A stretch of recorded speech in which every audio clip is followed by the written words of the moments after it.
잘 아시겠지만 저는 감사하게도 안식년, 안식월, 안식월이 맞겠는데요. 보내고 왔습니다. 2012년도에 부산중앙교회 부임해서 시간이 10여 년의 시간이 흐른 뒤에 교회의 배려로 쉼을 얻게 되었습니다. 이 자리를 빌어 감사의 말씀을 드립니다. 이 쉬는 시간을 보내면서 지난 10여 년의 사역을 쭉 돌아볼 수 있었는데요. 사역뿐만 아니라 제 삶, 제 인생도 돌아볼 수 있는 귀한 시간을 가졌습니다. 교회와는 전혀 상관없는 가정에서 태어나 전도를 받아 교회를 다니게 되고, 또 오랜 시간 신앙생활이 아닌 교회 생활을 하다가 그렇게 교회를 다니던 중에 결국 하나님을 만나게 되고 부르심을 따라 이 사역의 길을 걷게 되었고, 지금까지 주님의 사역을 감당할 수 있었습니다. 그리고 돌아보는 시간에 이 결론을 저는 감사와 영광 그리고 은혜라는 이 세 단어로 표현할 수 있었습니다. 물론 지금까지 제 삶에 어떻게 좋은 일만 있었겠습니까? 사역을 하면서 늘 기쁘고 충만한 일이 그렇게 넘쳤겠습니까? 잘 아시다시피 우리 교회에서 사역하면서 부모님을 떠나보내는 아픔을 겪었고, 때로는 힘들고 또 고통스러운 시간을 보낼 때도 있었습니다. 상처로 인해 밤잠을 이루지 못한 때도 있었습니다. 그러나 그 시간을 통해 하나님은 저를 연단시키시고 훈련시키시며 하나님이 쓰실 만한 그릇으로 만들어 가셨습니다. 물론 그 그릇이 예쁘고 귀하다고 말씀드릴 수는 없지만, 그러나 하나님이 쓰실 만한 그릇이 되어 간다고 감히 말씀드릴 수 있습니다. 그래서 제 인생을 돌아보니 하나님의 인도하심에 감사할 수밖에 없고, 이 모든 일에 주님께 영광을 돌리며 모든 것이 주님의 은혜였음을 고백할 수밖에 없었습니다. 이것이 비단 저만의 고백일까요? 이 자리의 모든 성도들이 어쩌면 저보다도 훨씬 더 험한 세월 가운데 눈물로 시간을 보낸 분들이 많이 계실 겁니다. 뿐만 아니라 감사와 기쁨 그리고 영광된 시간을 보내신 적도 있으실 거예요. 하지만 우리 모두가 공통적으로 알고 또 알게 되는 것은, 우리의 삶을 돌아볼 때 이 모든 것이 주님의 인도하심이었다는 사실을 믿음으로 고백하지 않을 수 없을 것입니다. 그리고 이런 시간을 통해 우리 모두는 주님이 원하시는 사람들로 만들어져 가는 것입니다. 저의 삶을 돌아보면서 들었던 생각은, 하나님은 도대체 왜 나를 포기하지 않으셨을까? 왜 나를 끝까지 붙들어 주셔서 여기까지 인도하셨을까 하는 것이었습니다. 얼마든지 교회 생활을 그만두고 세상으로 나가 살 수 있었는데, 그렇게 많은 시간과 기회가 있었는데 왜 나는 세상이 아니라 교회에 남아서 하나님을 만나게 되었을까? 이것은 어떤 말로 설명할 수가 없었습니다. 어떤 생각을 어떻게 해도 설명할 길이 없는 문제였습니다. 그러다가 문득 은혜라는 단어가 생각이 났습니다. 전적인 하나님의 은혜. 죽을 수밖에 없었던 죄인에게 어느 날 찾아오셔서 내가 너를 지금까지 기다렸다. 내가 너를 사랑한다. 너는 내 것이라고 말씀해 주셨습니다. 구원하여 주실 뿐만 아니라 자녀를 삼아 주셨습니다. 그러니까 이것이 은혜가 아니면 무엇이겠습니까? 우리 하나님은 이렇게 우리를 만나주시고 기다리시며 지금도 우리를 인도하시고 앞으로도 우리를 인도하실 것입니다. 그렇게 하나님의 사람으로 만들어 가실 것입니다. 이것을 믿고 믿음의 자녀로 사는 저와 여러분이 다 되어주시기를 간절히 바랍니다. 이렇게 하면 설교가 끝날 것 같아서 제가 정말 고민을 많이 했습니다. 설교가 꼭 끝난 것 같잖아요. 이제부터 시작이니까 우리 다 같이 정신을 바짝 차리고 끝까지 주님의 은혜를 누리시게 되기를 바랍니다. 이스라엘 백성들이 애굽 땅을 떠난 지 이제 3개월이 되었고 시내 광야에 도착했을 때 모세는 하나님 앞에 나아갔습니다.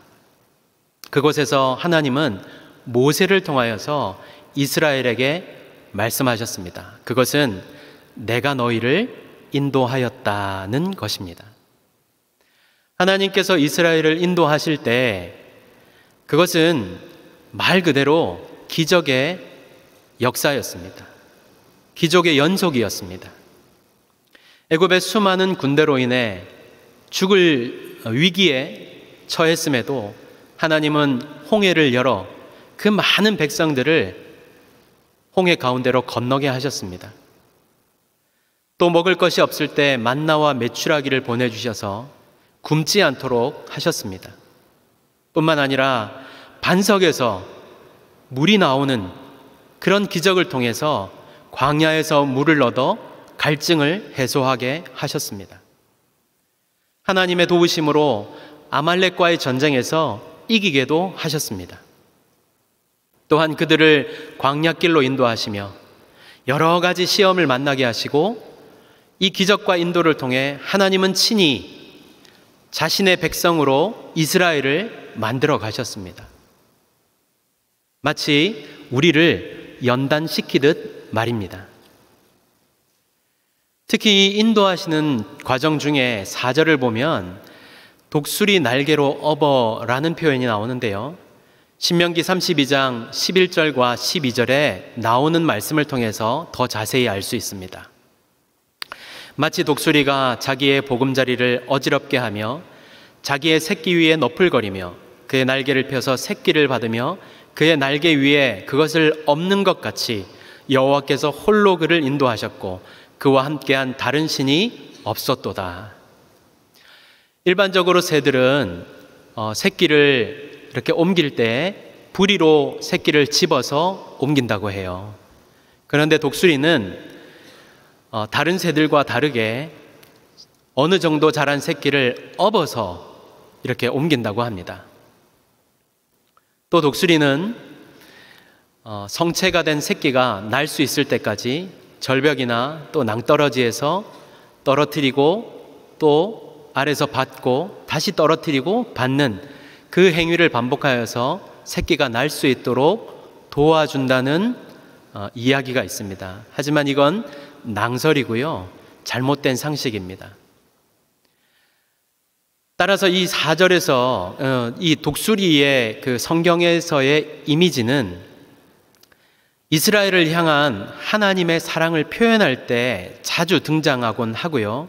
따라서 이 4절에서 강조하는 것은 하나님께서 이스라엘을 위해 이런 일들을 하셨고 이렇게 이스라엘 백성들을 보호하시고 인도하셨다는 것을 말해주고 있는 것입니다. 그렇게 보자면 기적의 차이만 있지 우리도 이스라엘 백성들과 같이 하나님의 인도하심을 받은 지금까지 받고 있는 자들입니다. 그것도 하나님이 하신 일을 목도하면서 말입니다. 제가 어릴 때 연극을 했었는데요. 놀라시는 분이 계시는데 제가 이렇게 키가 좀 작아서 그렇지 그래서 좀 비중 있는 배역을 맡지 못해서 그렇지 저도 제법 하는 편이었습니다. 아니 했을 겁니다. 어느 겨울에 저희 극단 사무실이 지하에 있었는데 겨울에 이 난로가에 앉아서 선후배가 같이 도란도란 이야기를 나누고 있었지요. 이야기를 나누다 보니까 이 난로 주변에 물이 이렇게 좀 생기는 거예요. 그래서 뭐 아무 생각 없이 이게 무슨 물일까 하는데 또 다른 어떤 선배가 이렇게 들어오다가 아유 이게 무슨 냄새야? 석유 냄새 아니야? 이렇게 해서 그걸 자세히 보니까 정말 그게 석유였더라고요. 그래서 급히 사무실에 있는 그 두루마리 휴지들을 막 이렇게 풀어서 바닥에 석유가 스며들도록 했습니다. 그런데 그 중에 어떤 그 장난기 많은 선배가 갑자기 성냥을 집어들더니 불을 한번 붙여볼까? 이렇게 하는 거예요. 제가 그래서 뭐라고 했겠습니까? 붙여보세요. 실제로 붙인 거예요. 불을 붙이니까 이 석유를 머금은 이 휴지가 불이 얼마나 잘 붙는지요. 화르륵 하고 타올랐습니다. 놀라서 다들 같이 발로 밟아가지고 이제 불을 껐지요. 그리고 시간이 조금 흐른 후에 또다시 보니까 이번에는 석유 양이 더 많아진 거예요. 아마도 이 난로에서 기름이 새서 기름이 더 이 양이 많아진 것 같습니다. 그래서 우리 안에 있던 사람들 모두가 사무실에 있는 그 휴지들을 다 찾아가지고 바닥에 다 깔았습니다. 그리고 나서 조금 있다가 이 선배님이 다시 말씀하셨습니다. 불을 한번 다시 붙여볼까? 그래서 제가 뭐라고 그랬겠습니까? 붙여보세요. 그래서 불을 붙였습니다. 그런데 여러분, 불을 붙이니까 어떻게 됐겠습니까? 펑 하는 소리와 함께 한마디로 아수라장이 되었습니다. 제가 펑 하는 순간 알게 된 사실이 두 가지 있는데요. 첫째가 제가 눈 깜짝할 사이가 무엇인지 그때 알았습니다. 펑 하는 순간 눈 깜짝할 사이에 저만 빼고 다 도망갔습니다. 저만 남은 거죠. 불을 붙였던 그 선배마저도 야, 빨리 나와, 이 소리만 남긴 채 사라져 버렸습니다. 또 한 가지는요, 불이 났을 때 불로 사람이 죽는 게 아니구나라는 것을 알았습니다. 펑하는 순간 너무 감사하게도 저는 그 사무실의 입구가 2개라는 것을 알았습니다. 그래서 뒤돌아서서 또 다른 입구를 찾았지요. 그 깜깜한 그 중에 제가 오른손을 뻗어서 출입문을 찾았습니다. 그런데 그 출입문이 잡히지 않는 거예요. 그리고 2번째 손을 뻗어야지 하는 순간 숨이 막혀왔습니다. 생각을 했지요. 이 손을 뻗었는데 출입문이 잡히지 않으면 그때는 나는 죽겠구나. 흥미진진하시죠? 너무 이렇게 걱정 마시고 들으십시오. 제가 살아서 이렇게 여러분에게 설교를 하고 있잖아요. 2번째 손을 뻗었을 때 너무 감사하게도 출입문 손잡이가 잡혔고 저는 그 손잡이를 열고 문을 나와서 탈출할 수 있었습니다. 혹시 보낼 수 있었는데 이런 생각하신다면 나쁜 생각입니다. 그런 생각하시면 안 돼요. 만약 기적을 말한다면 이것이 기적 아니겠습니까? 그런데 비단 이런 일은 저에게뿐만 아니라 우리 모두에게도 일어날 수 있고 또 일어나는 일들입니다. 우리가 삶을 살아가다가 갑자기 닥치는 어려움과 고난을 만나면 그때 어떻게 반응합니까? 내가 뭘 잘못했지? 내가 무슨 잘못을 해서 이런 일이 일어나는 거지? 라고 자책하거나 하나님, 도대체 왜 저한테 이러시는 겁니까? 라며 하나님을 원망합니다. 하지만 오늘 이스라엘을 인도하시는, 지금까지 인도하시는 하나님을 보면 이런 원망은 결코 바른 것이 아니라는 것을 알 수 있습니다. 이런 말이 있지요. 고난은 다 이유가 있다고. 삶의 순간순간 우리는 위기를 맞을 때가 있고 정말 급박한 상황을 만날 때가 있습니다. 저의 이런 위기의 순간뿐만 아니라 낙심할 만한, 절망할 만한 순간을 만날 때가 있습니다. 부모가 아프거나 심지어 자녀가 아플 때 절망하지 않습니까? 사랑하는 사람이 고치기 힘든 중병에 걸려 있다면 낙심하지 않을까요? 그 외에도 사업이 잘못된다든지 어려움에 처한다면 모두가 낙심하거나 절망하지 않습니까? 이런 많은 위기의 순간을 우리는 만나게 되지만 참으로 감사하게도 그 위기의 순간마다 우리가 극복하고 이겨낼 수 있었고 또 피할 수도 있었던 것은 하나님께서 우리를 그냥 버려두지 않으시고 인도하셨기 때문입니다. 보호해 주셨기 때문입니다. 그것이 그런 삶을 살게 되는 것이 바로 주님이 우리를 인도하신다는 증거 아니겠습니까? 시편 119편 71절에서는 고난 당하는 것이 내게 유익이라 이로 말미암아 내가 주의 율례들을 배우게 되었나이다 라고 말씀합니다. 우리의 경험으로 아는 것은, 고난을 당할 때마다 알고 배우게 되는 것은 주님이 우리를 인도하시고 도우신다는 사실입니다. 그리고 그 안에서 주님이 내게 원하시는 뜻이 무엇인지를 깨닫게 됩니다. 오늘 이스라엘 백성들을 하나님은 친히 인도하셨습니다. 때로는 기적으로, 때로는 광야로 인도하시면서 우리가 누구의 인도를 받고 살고 있는지를 분명히 가르치셨습니다. 그리고 그런 고난과 기적을 통하여서 우리는 연단되고 고쳐지며 온전한 하나님의 사람으로 변해가고 있는 것입니다. 그러므로 우리 주님이 늘 나와 함께 하심을 믿고 주님을 의지하며 모든 어려움 속에서도 끝까지 소망을 잃지 않고 주님과 동행하는 우리 모두가 되시기를 바랍니다. 주님 우리와 함께 하셔서 독수리 날개로 업어 인도하심 같이 우리를 인도하여 주실 줄 믿습니다. 이 믿음으로 사는 저와 여러분이 다 되어주시기를 간절히 바랍니다. 그런데 하나님은 이스라엘을 왜 이렇게 인도하셨을까요? 무엇 때문에 친히 개입하시고 간섭하셔서 지금까지 자신을 보여주시며 이스라엘 백성들을 인도하신 것일까요? 여기 보면 주님은 이스라엘을 내 소유, 제사장 나라가 되고 거룩한 백성이 되게 하기 위해서라고 말씀하고 있습니다. 먼저 이 내 소유라는 뜻이 무엇일까요? 이 소유라는 말은요, 특별한 보물이라는 뜻으로 외부로부터 어떠한 상해도 받지 않도록 보존된 보물이라는 의미도 담겨져 있습니다. 그러니까 이 표현은 하나님께서 이스라엘 백성들을 이 세상 그 어떤 민족보다도 귀하게 여기시며 소중히 여기신다는 그런 말인 것입니다. 지난 3개월간 이스라엘 백성들에게 무슨 일이 있었습니까? 그들에게 하나님은 자신을 나타내 보이셨지만 그들은 그 기적의 현장에서 원망하고 불평하였습니다. 먹을 것 달라고 하면서 애굽 땅이 좋았다고 불평하는 자들이었습니다. 물 달라고 모세에게 달려들었던 그런 사람들이었습니다. 우리 같으면 뭐가 이쁘다고 그들을 인도하겠습니까? 그들에게 무슨 영광을 크게 그렇게 볼 거라고 그들을 인도하였겠습니까?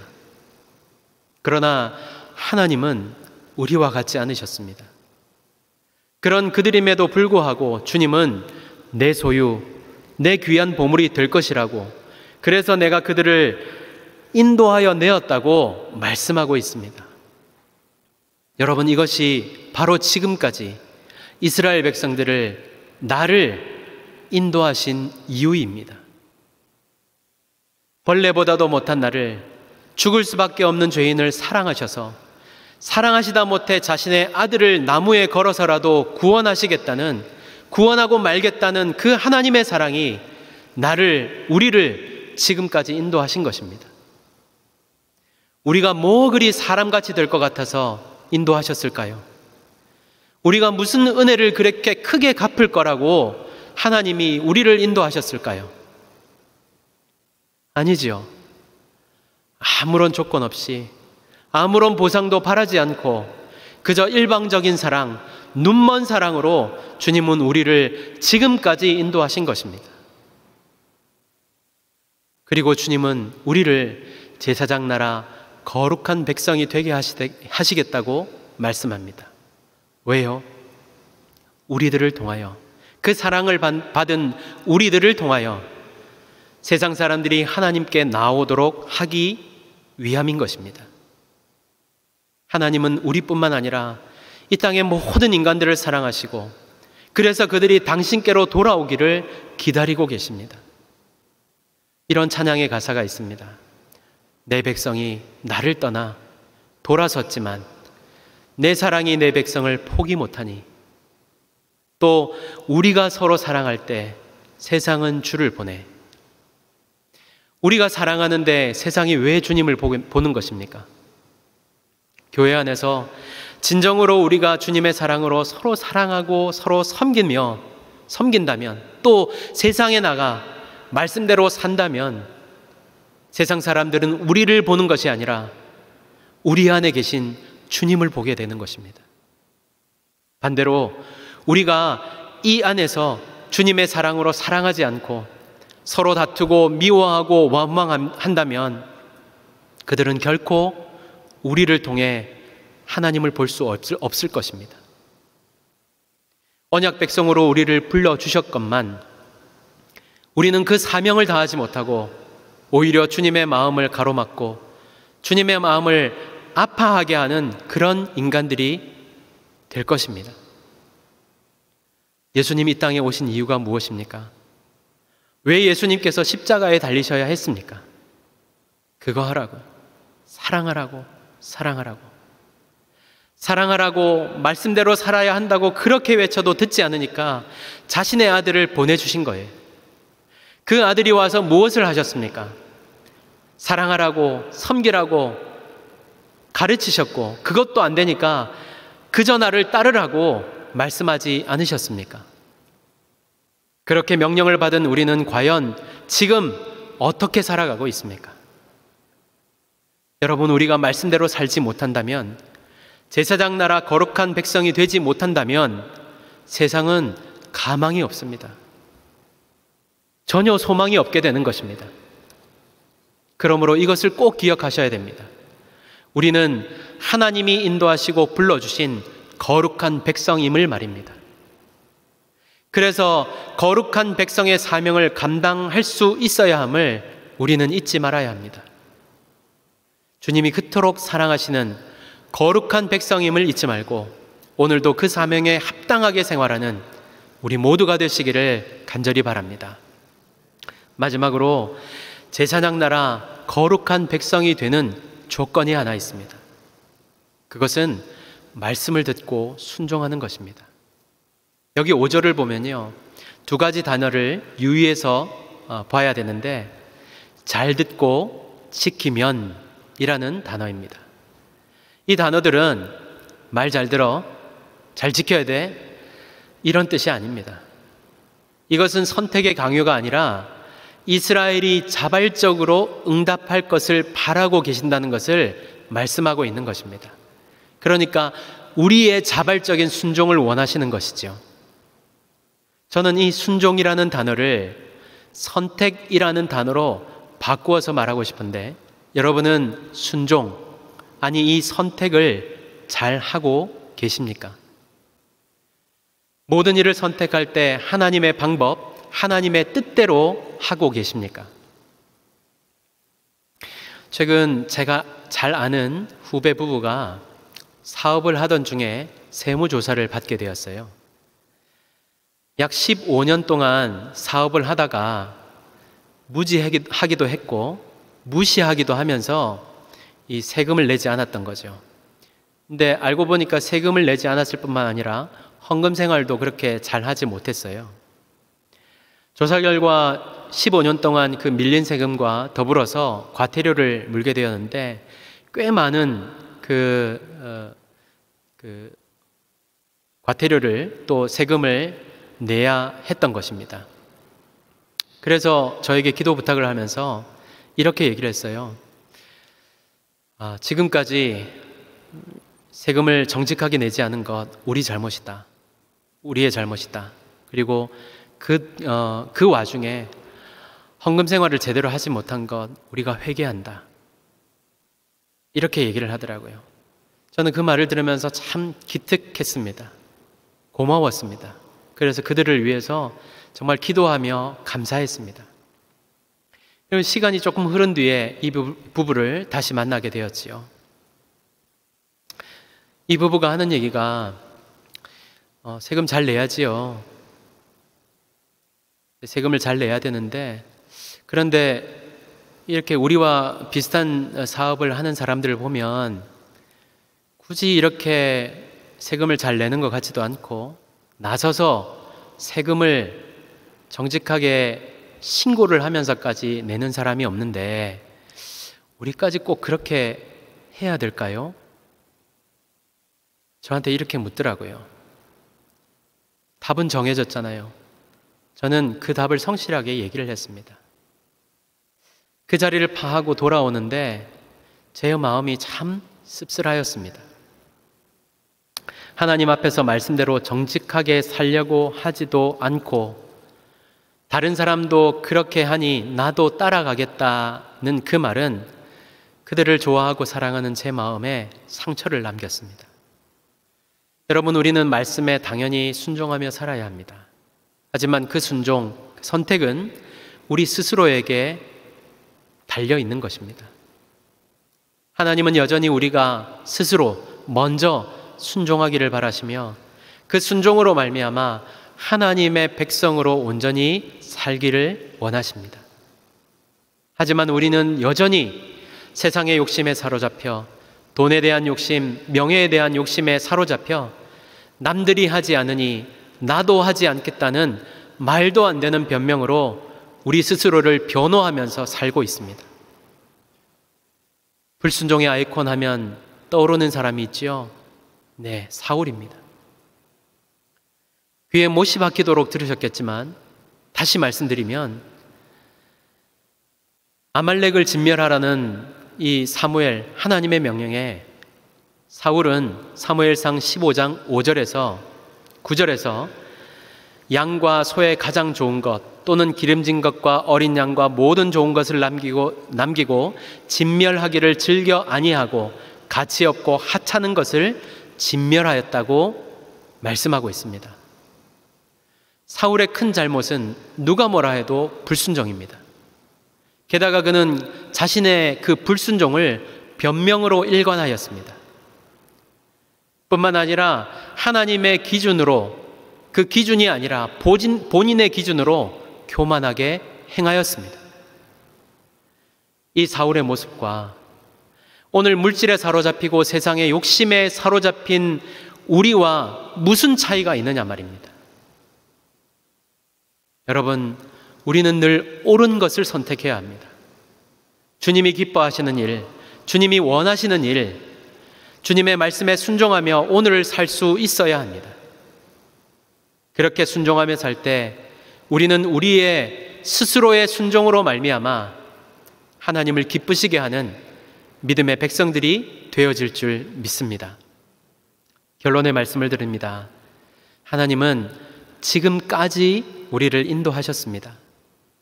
지금까지 우리를 인도하신 것은 우리가 말씀을 순종함으로 하나님의 백성, 제사장 나라가 되게 하기 위함인 것입니다. 개인적인 아픔에 찾아오는 낙심에 그저 이 또한 지나가리라 하면서 겨우 참고 견디는 우리들에게 아니다. 내가 너희를 지금까지 인도한 이유는 그게 아니다. 너는 내가 핏값으로 주곤 산 내 백성이다. 내 소유다. 내 사랑이다. 그 사랑으로 살아라. 그 사명을 다해라. 그렇게 말씀하고 있는 것입니다. 저와 여러분 모두가 이 사명을 기억하며 하루하루를 인도하심에 합당하게 살게 되기를 간절히 바랍니다. 무엇보다 우리 부산중앙교회가 하나님의 소유된 백성들의 공동체로 서로 사랑하고 섬기며 또 세상에 나가서도 빛과 소금으로 살 수 있는 믿음의 백성들이 다 되어주시기를 우리 예수님의 이름으로 축복합니다.